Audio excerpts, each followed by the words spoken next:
Hello, everyone. So, how many of you guys like to enjoy something sweet every now and then? How many of you guys have ever tried a biscocho? If you've answered yes to any of those questions, you're in for a surprise today. So, many of us growing up in the Southwest have either at one point tried some Hispanic dessert at one point.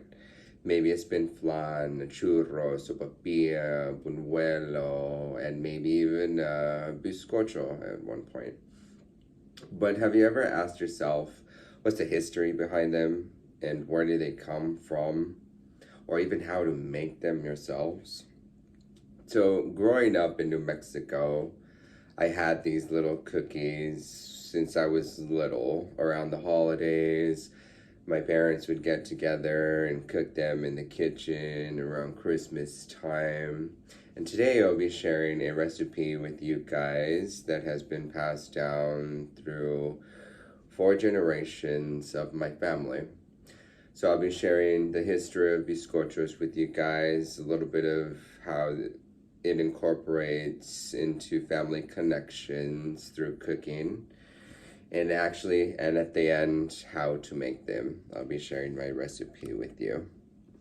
So, what are biscochos? Biscochos are literally lard cookies with sugar on the inside. Main ingredients being cinnamon and anise. Kind of tastes like licorice. You see them a lot around the holidays, at parties, and at weddings as well, hence the nickname wedding cookies. So, bizcocho is a derivative from the Spanish word bizcochito, literally means biscuit. It's very similar to mantecados that they have in Spain, which is a shortbread cookie. Mantecado, manteca is lard, literally. So, growing up in New Mexico, I actually learned that the state cookie is the bizcocho.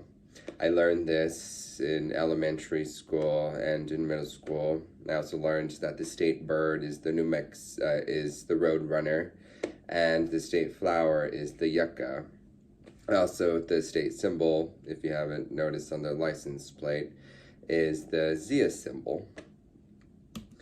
So, getting into different types of biscochos. There are many different types and forms, different recipes out there. So we have the Mexican sugar cookie that we're all pretty familiar with. We also have the Mexican wedding cookies, which are heavily coated in powdered sugar and have a little more crunch to them. They're similar to Russian tea cakes, and like I mentioned before, mantecados from Spain. But what is the common ingredient in these recipes? It's lard. And lard is literally rendered pork fat, which surrounds the pig kidneys. Is it healthy? Some would say no. Is it tasty? Some would say yes. I think most of us would say yes. So, getting into about how biscochos and family tie in together, to me, when I think of biscochos, it's very nostalgic for me. I think back to my family getting around Christmas time, being in the kitchen where the magic happens, just laughing together, making connections, sharing recipes, eating together, enjoying people's company. So, if you want to learn about someone's history, just take a look into their food. Their food has a lot to say about a person's culture and where they come from.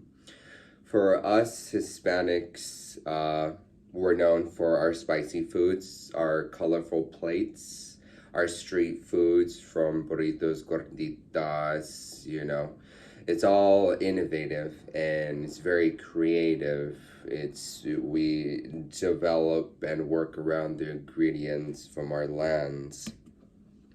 So Now, the fun part, let's jump into actually how to make biscochos.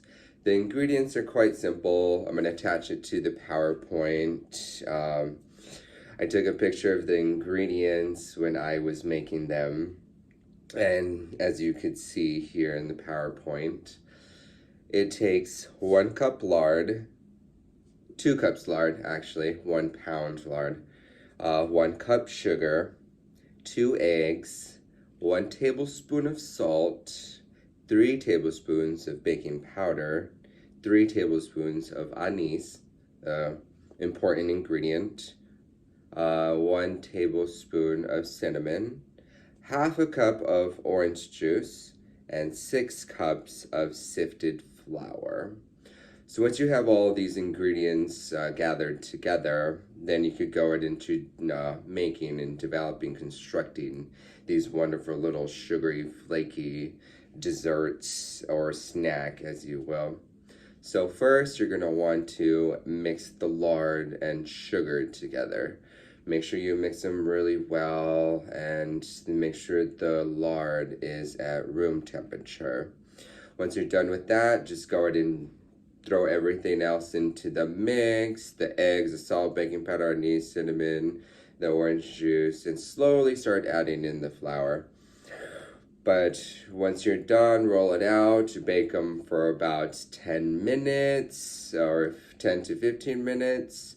And you'll have a nice, perfectly baked biscocho.